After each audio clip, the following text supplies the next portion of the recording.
Clive, we weren't expecting you. I wasn't expecting to be here, but it seems we still owe you a considerable amount of coin for your help with our rebuilding efforts. And that we were hoping you'd take this as payment.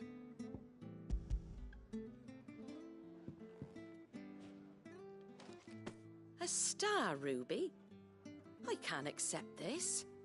It's worth at least twice what you owe me. More if you can find yourself the right buyer. Think of the difference as interest. Interest? If word got out I charged that much, no one would ever borrow from me again. Anyway, why are you the one here asking me about this? I'd have expected Otto. Bit much sending the Lord Marquis out to settle your debts, isn't it? The old goat working himself to death again. Something like that. Most days I think he's the only reason the hideaway's still standing. Same as always, eh? Back when the place was nothing but a twinkle in the eye of a recently retired Lord Commander, word is he was the first one Sid reached out to. Probably knew that without his strong arm and level head, the idea would never get off the ground.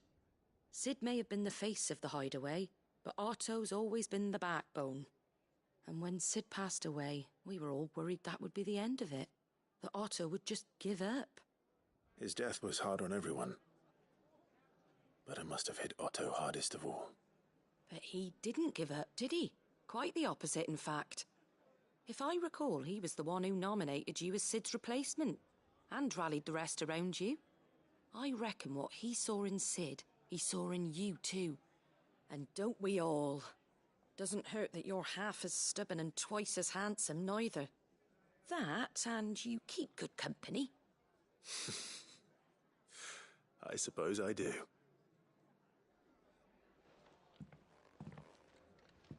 Goat will want to know the stones were delivered, if he's still with us.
Back.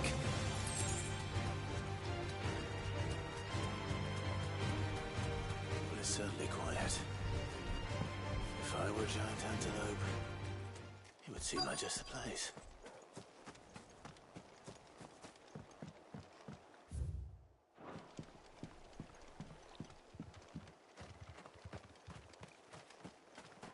I doubt we'll find one bigger than that. Hungry, Torgal?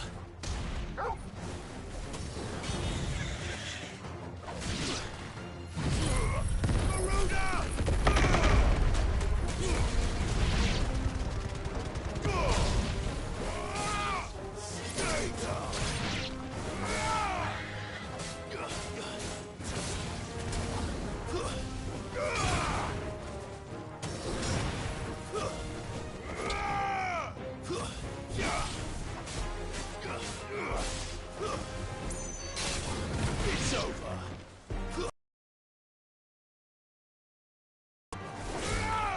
You lose.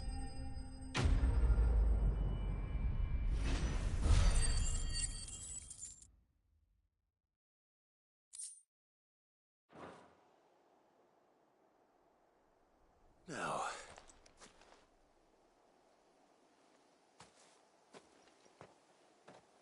will it be enough, I wonder?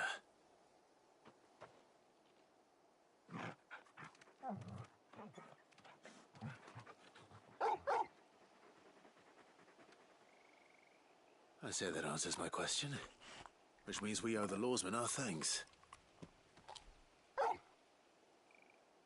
You're just a big puppy, aren't you? A very big puppy.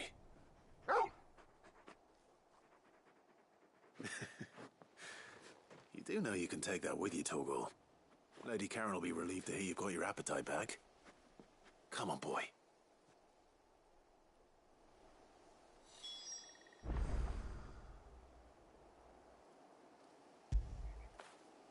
Fetch!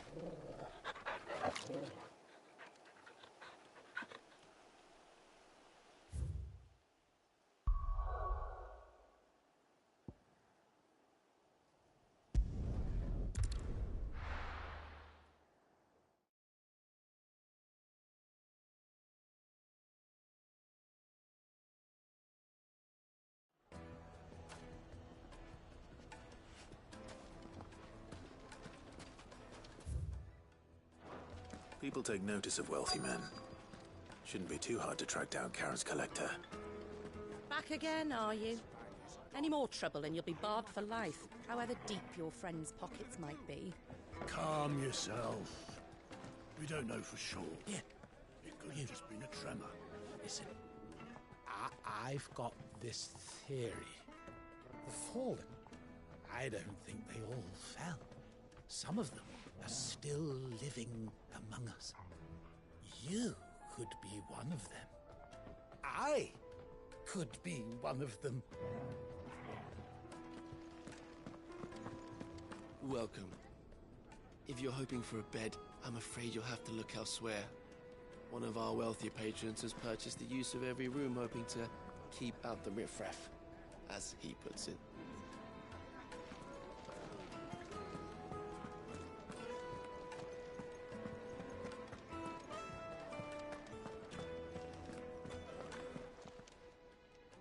My reputation will be ruined!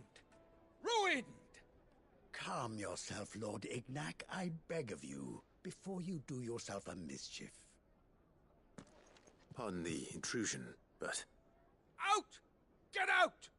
I paid for these rooms so I wouldn't be disturbed. Leave me be! Please, allow me to apologize. His lordship is going through a difficult time, and he's never been fond of guests arriving unannounced. Radim! Get rid of the filthy oaf this instant! Very good, Lord Ignac. Would you mind stepping outside for a moment?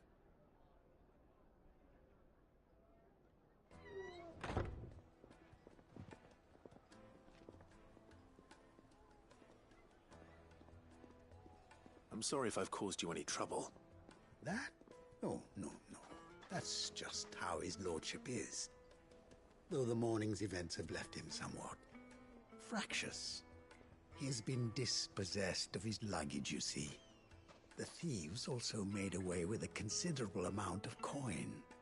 Coin the innkeeper will soon be keen to collect. I don't suppose a certain blade was among the stolen items. A single-edged sword. It was purchased from a merchant friend of mine.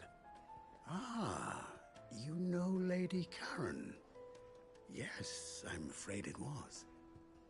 Then I'll retrieve Lord Ignac's luggage. But I have one condition. You have but to state it. You are welcome to anything that is within my power to grant. I want an audience with Lord Ignac. A few minutes should be enough. Then I'll be on my way. A condition I would be a fool to refuse.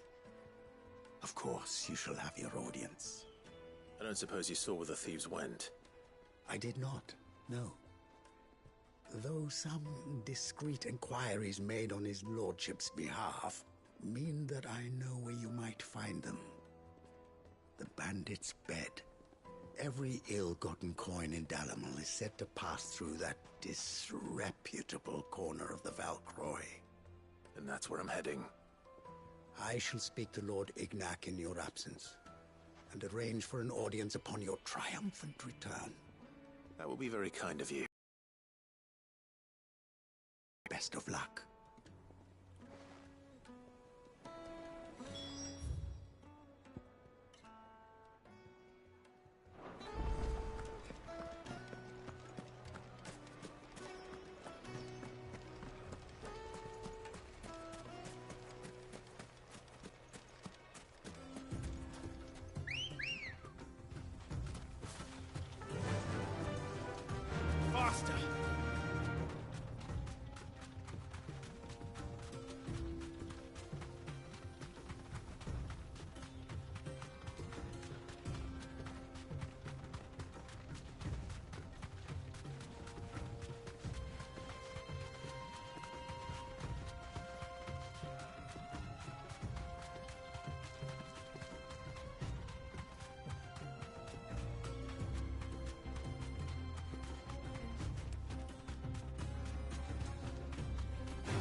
Be safe.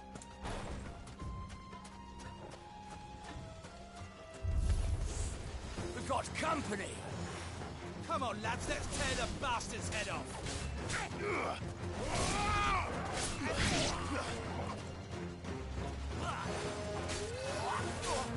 Too slow. Let's try.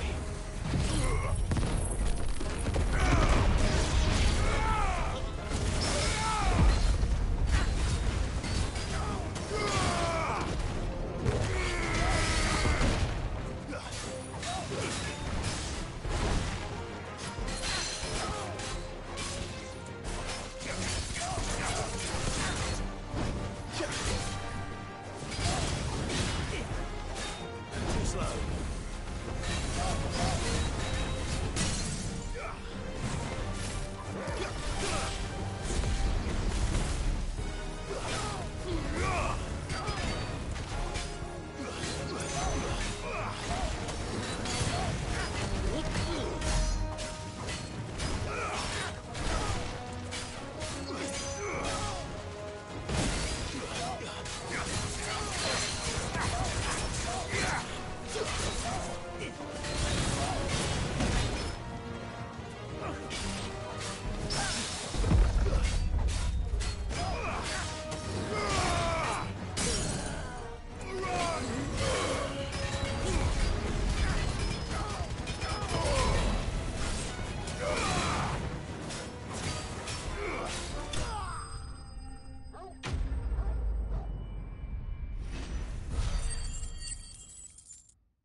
This must be Ignac's luggage.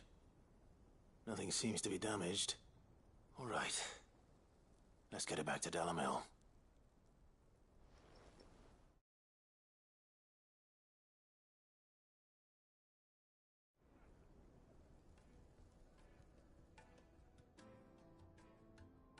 I hear I have you to thank for the return of my effects.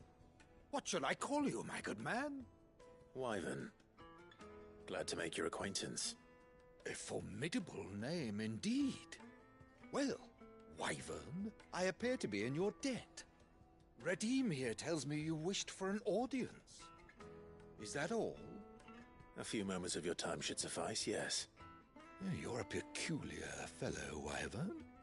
All right, speak. Master Wyvern was wondering if you could tell him about a certain single-edged sword you recently acquired. Oh, a true work of art, that one. Karen drove me hard on the price, but I would have sold her Radim here to get my hands on that sword. It was made in the Outer Isles, far beyond the Twins, and is used exclusively by the practitioners of a unique school of swordsmanship. They believe no combat should ever exceed a single strike, and hone their blades to such perfection that none ever does. Each sword is made for that one perfect stroke, and for that stroke only. They crack upon a second blow. There's a brutal sort of beauty to it, really. But how do they hone such an edge? Fine question. Why, they use a whetstone, of course.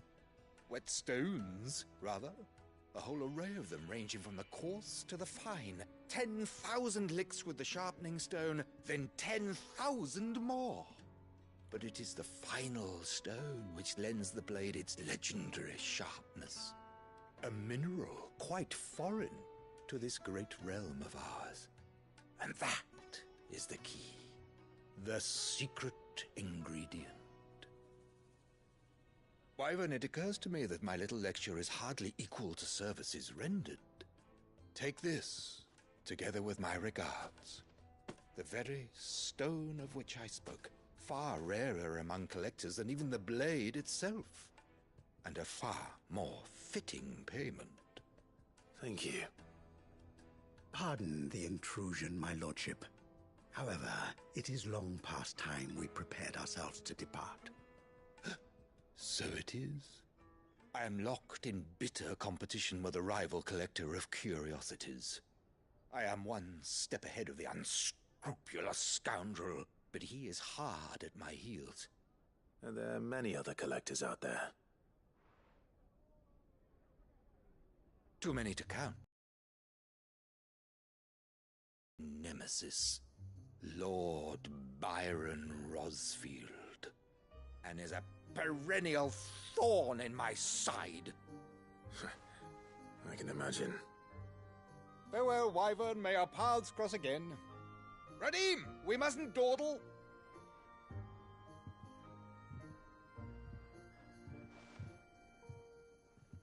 I think his lordship is rather taken with you, Master Wyvern. Thank you again for your assistance. Coming, my lordship. I'll be right there.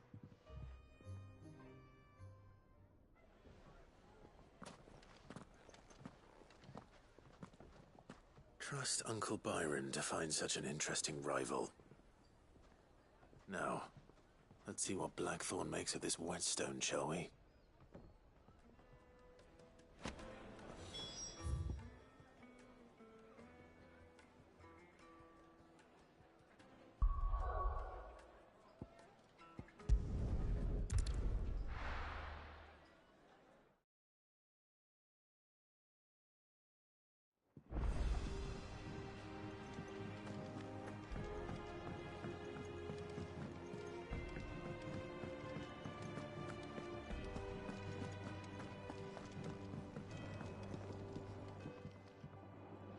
Sorry for the wait, but hopefully you'll agree it was worth it.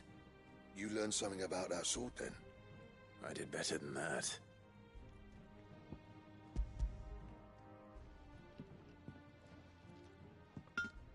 A whetstone? Yes. But not one you'll find anywhere in Valisthea.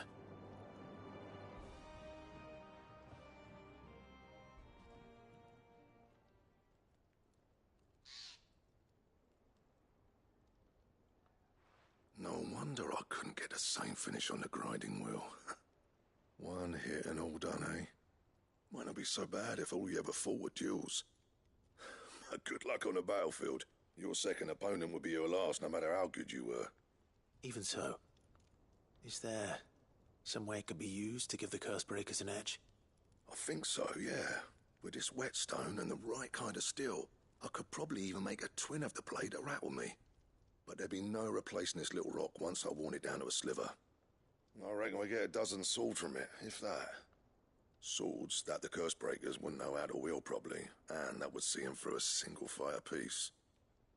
Nah, no point trying to copy that thing. Be about as much use as a wax anvil. But finishing our blades with a whetstone this fine, now that's something to consider. And what's finer than fallen masonry, eh? Or more hard-wearing, for that matter. Just imagine it. Good Valisthean steel with an edge as sharp as any found in the Outer Isles. I won't make a copy, nah. I'll make something much better. I'm sure the Cursebreakers will be delighted. Just don't push yourself too hard. Don't you worry about me, sunshine.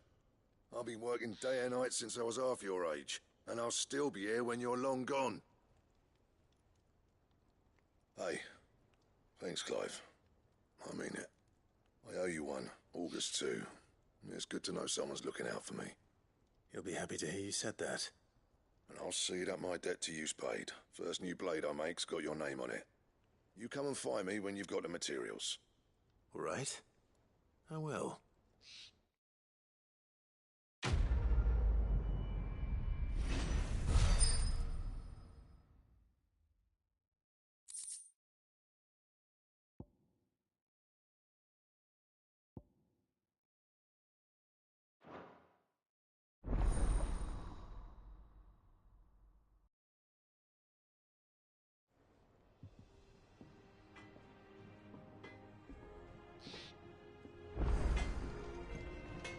What do you need?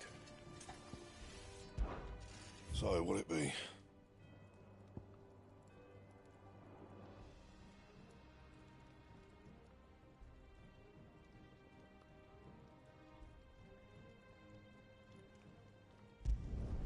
Should last you a good while.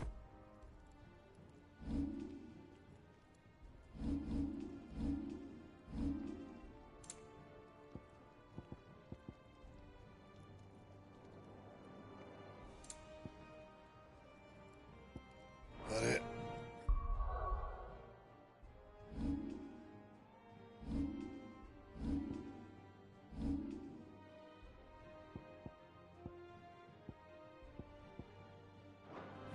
Fine.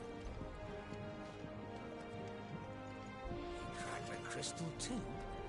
Show me.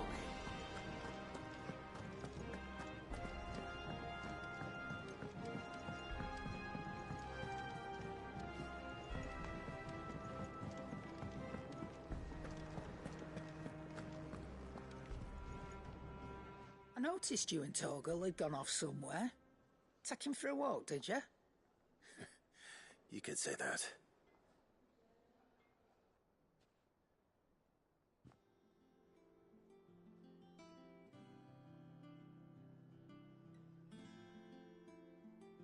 So, Molly's leftovers weren't good enough, eh? That'll teach me for treating you like you're still a pup. All right, no need to shout. Now we know what you're after, I can see about getting some in. Speaking of which, I brought one for later. Can I leave it with you?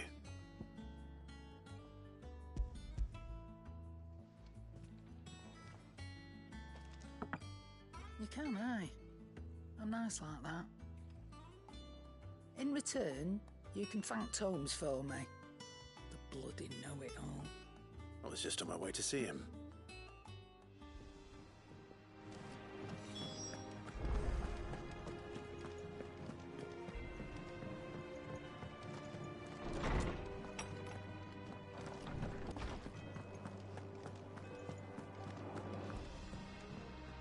Ah, Clive. Were you able to locate your quarry? We were indeed, Lawsman. You pointed us in exactly the right direction. And Torgal's been a very happy hound ever since. Very good, very good. Lady Karen sends her thanks, by the way, for your part in solving the mystery. Ah. But that reminds me. After your last visit, I found myself pondering Torgal's talents. Do you recall our conversation concerning Lady Jill's role in Torgal's transformation? About how she somehow woke the power within him. Precisely that. A reasonable conclusion, I thought, but one which raised certain questions in my mind. You see, the Fenrir of legend served Shiva and Shiva alone. And while the powers attributed to him are certainly impressive, the records imply they are somewhat different in nature to those you described Torgal as having used. What are you suggesting? That Torgal may be the beneficiary of more than one icon's power. Consider that in addition to Lady Jill, he has served as a loyal companion to you, your brother, and even the late Cid. In short, the icons hitherto near at hand, or should I say at paw, have been diverse and plenty, and that number has only grown as the realm's dominance have fallen to your sword. One can but speculate as to how all of this has affected Torgal. He has seemed more fierce of late. And if I am not mistaken, he will grow fiercer still. We are fortunate indeed to be able to count him amongst our allies and... Oh, he's more than an ally. He's a friend.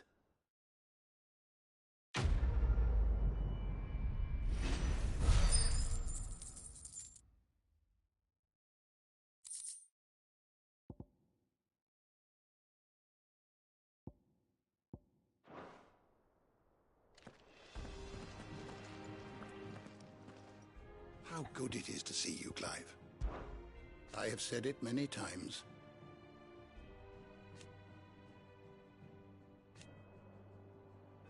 His story is ended. Were you aware...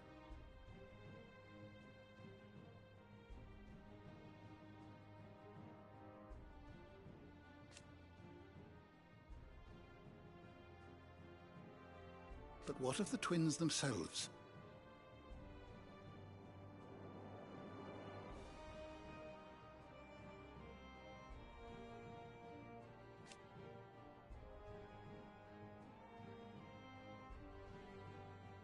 Yes, change will come.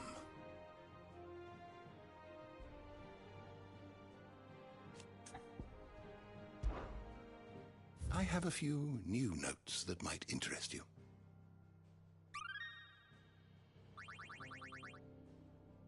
If you have a question for me, I should be happy to answer it.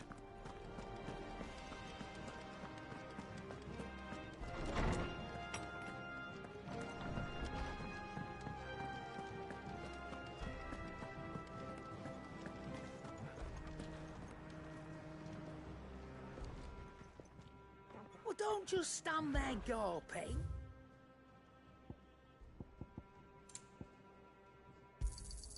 You'll not find a better price than that. Is that all?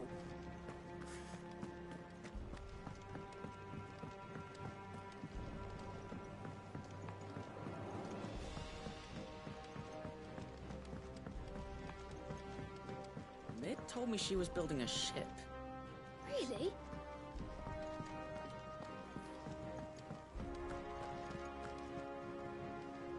Goat. Still alive, I see. So Lady Karen accepted the ruby. Ah, about that.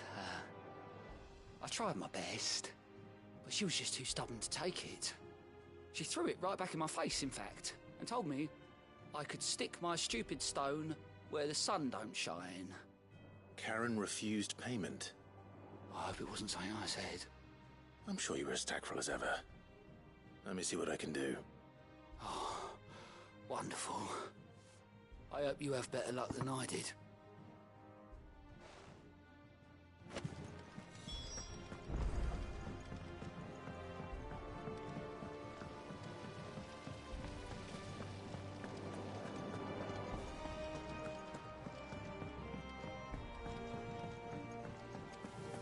I think Mid might need some help tidying up.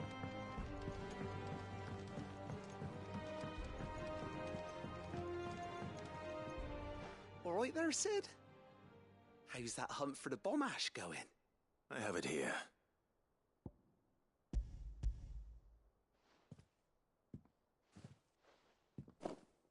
That's the stuff.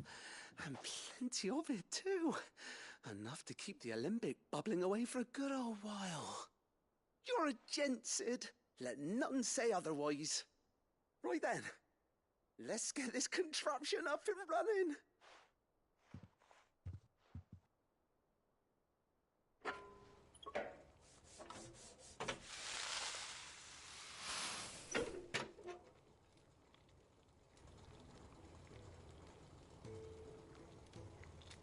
There we have it.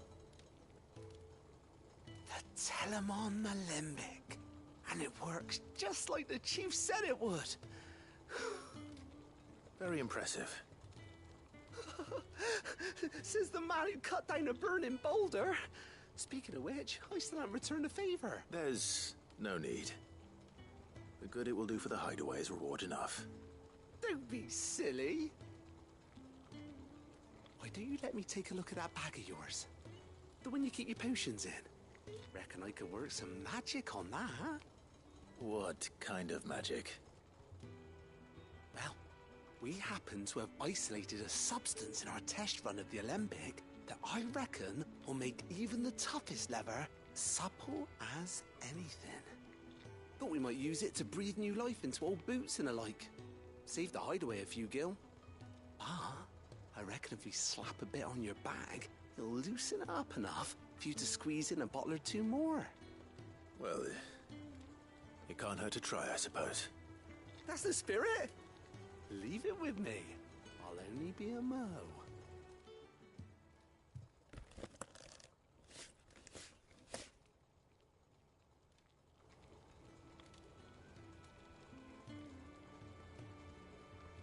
Well, what you reckon? It certainly feels more flexible. Right? Told you. Thank you. I think. No. Thank you for supporting Mid and the rest of us in our endeavors. Without you, we'd never have been able to discover wonders like that stuff I rubbed on your back. And I'm telling you, there's plenty more where that came from.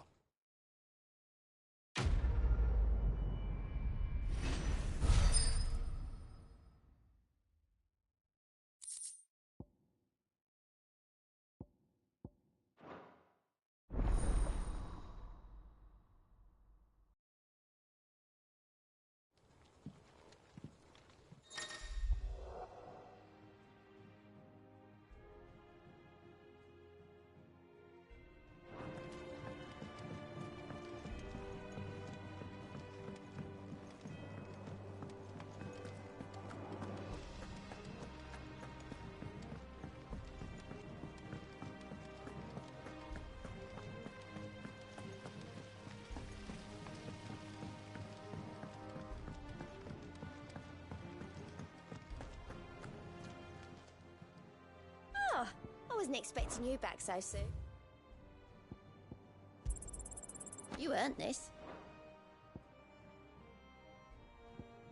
All done?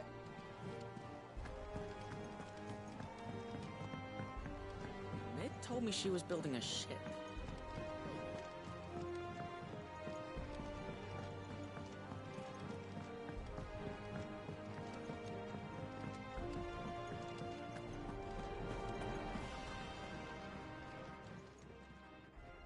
Lady Karen, Goad tells me you weren't happy with our offer. Would you prefer the debt was repaid in coin? What debt? I don't recall lending any of you lot me hard-earned gil. I may have tossed a talent or two in the Hideaway's coffers, but those were donations, and you can hardly call it charity if you go asking for it back. Of course not. But one good turn deserves another, and our circumstances have changed. Surely you wouldn't shun the gratitude of a pauper who happened to have become a prince. Oh, so you're a prince now, are you? Fine. But I'm selling it and taking what I'm owed, then you're getting the rest whether you like it or not.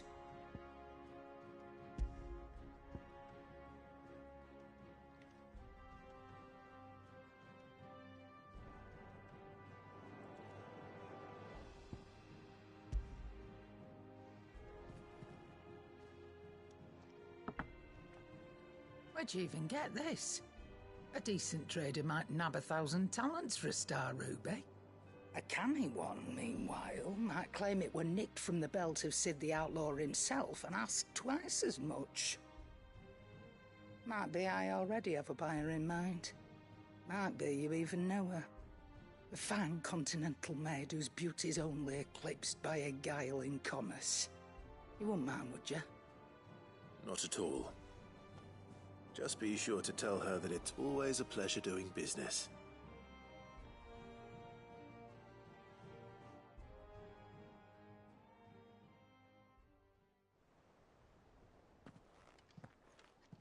I hear you ended up delivering all 3 stones. Thanks to this lump.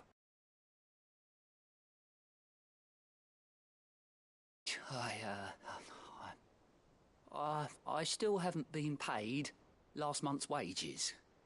Oh, so you remember what's owed to you then? Get your ass behind that disc of yours and don't get up before those ledgers are square. Right away.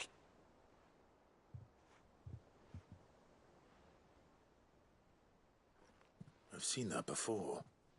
You have, yeah. Plenty of times. It was the only goblet Sid ever used. Either out of habit, or because the filthy sod couldn't be bothered to find a clean one. I knew so little about him. Like most people. Martha and the Dame both seem to have fond memories of him. I bet they do. How long did you know Sid before he... Before he died? 20 summers, give or take. Back in the day, I was a purser on a trade ship, which is where I met him. He bought passage to... I forget where. But having nothing better to do on the long nights, we set up drinking island rum till the morning bell dragged me back to my duties. Quit my post not long after that, on account of making a fine maiden's belly fat. But me and Sid stayed close, promising we'd one day sail the seas again. That was before fate stepped in and said she was having none of it. The magic woke inside my son soon after his first name day, and there was no hiding his knack. Couldn't you and your family have... My family were the ones who summoned the constable, wanted the monster taken away. I couldn't turn my back on him, forget what I felt, and I couldn't for the life of me understand how they could. Luckily, Sid was of the same mind as me. It was him who stood beside me when all I wanted was to tear the whole world down. Him who cried for me when I had no tears left of my own.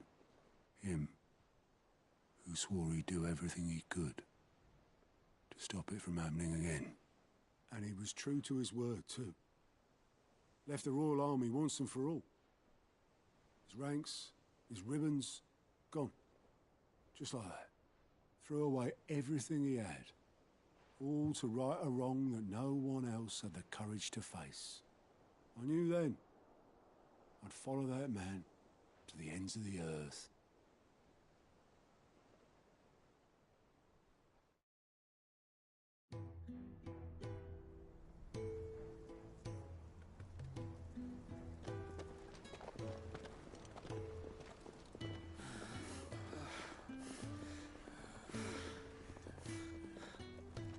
He was always too clever for his own good, was Sid. Saw the world for what it really was, while the rest of us were content to go along with the lie we were shown. And it can't have been easy, bearing that burden alone.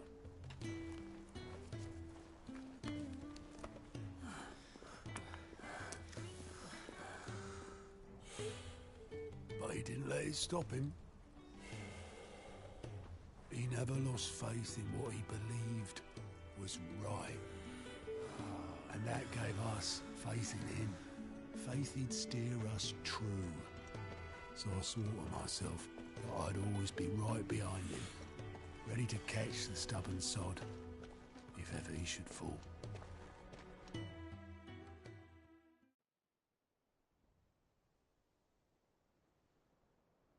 But I couldn't even do that.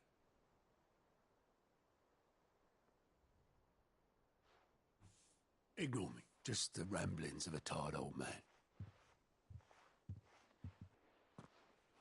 Leave that lot. I'll tidy it up in a bit.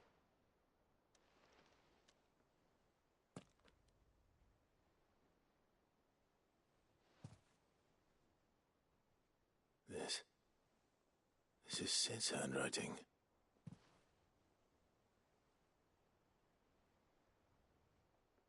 Dear Otto. I may be drunk, but I wanted you to know this place would be fucked without you. Love you, you grumpy old sod.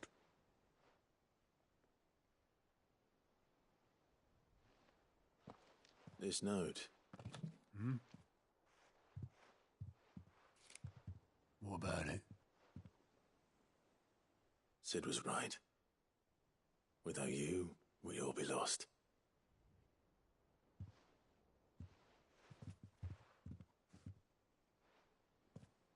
He should have bloody well said so then. Just once. Before he went. But then, why would he? Him, or anyone? I'd only have told him to piss off.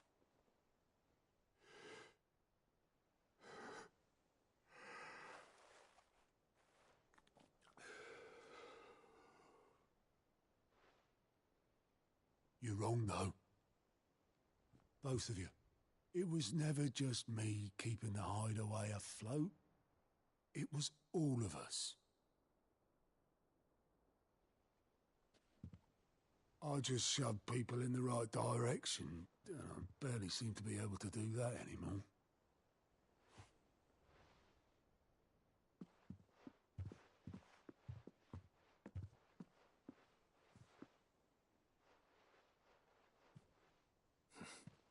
Would you rather go at the helm? Well, maybe I've got a few more years left in me. I'm going to hold you to that, Otto. Before you go,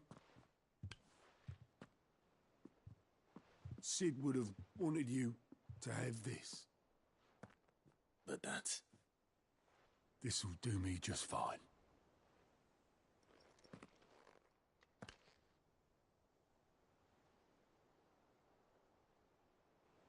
Thanks for the ray of sunshine. I'll see if I can't pay you back. Already have.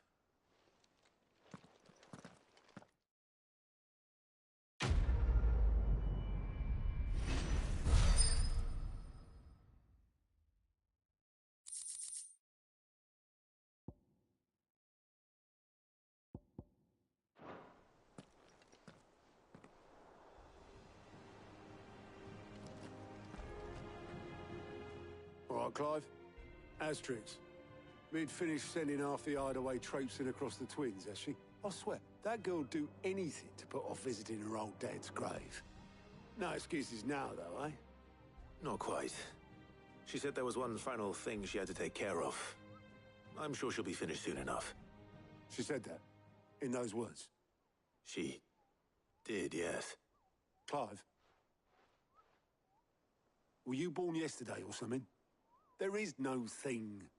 She'll probably be halfway to Canva by now. Mid. I might still be able to catch her.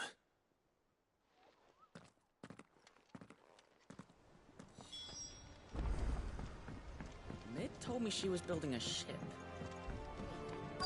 Is that the thing Tomes helped with? Obelith, have you seen Mid? Yep. In a boat, going that way. Then I'm too late. You in a hurry at all, are you? No, I offered to take her across, but she wouldn't wait.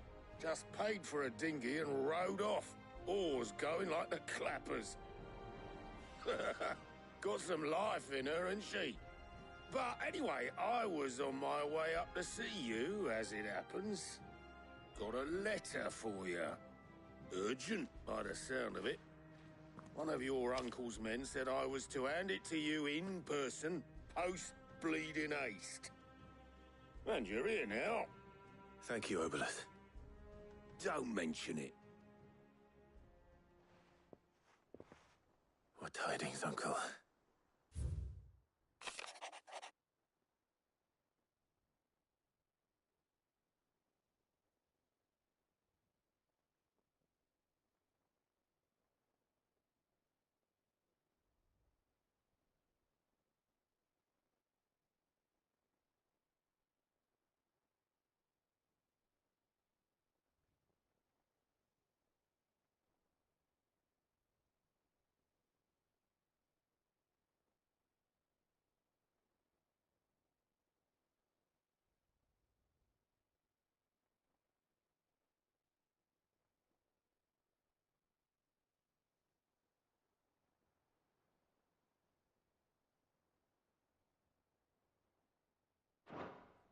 Trouble in Canva.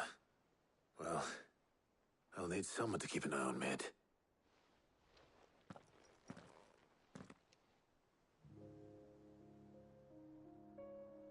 So what? Mid got us to do all the dirty work and then just sailed off into the sunset? It, seems that way. Well, nothing we can do about it now. But next time you plan on visiting Sid, you might want to tie her to something before you suggest it.